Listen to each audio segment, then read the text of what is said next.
Good quality education is the key for uplifting any society and in turn their economies.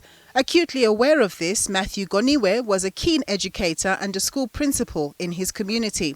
And while his life was snuffed out by the Apartheid regime, the Gauteng Department of Education saw it fit for his legacy to continue through the School of Leadership and Governance, named after him 20 years ago.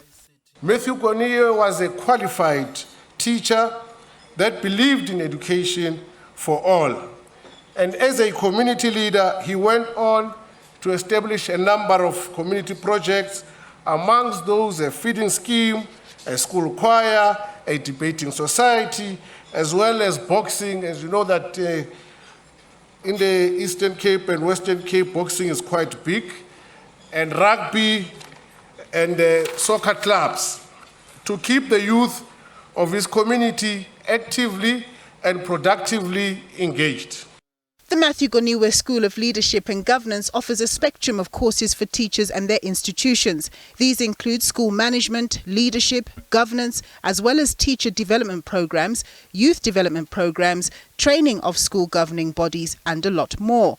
The school says it's played a pivotal role in contributing to quality education outcomes. We can claim here that the institution plays a role in all the celebrations that we have of the grade 12 results every year by this province, because we always ensure that that teacher who walks into that particular classroom is empowered, is able to navigate the challenges of the moment, is able to acclimatize to the new innovations such as ICT in the system.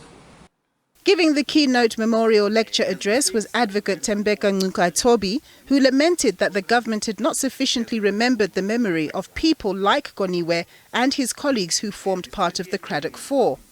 He argued that a lapse in the collective memory of society about heroes and heroines like this was a form of death itself. Only a few days ago, Janus Wallus, the killer of Chrisan, was released on parole through a judgment of the Constitutional Court. The public has denounced the judgment, even though it is legally correct.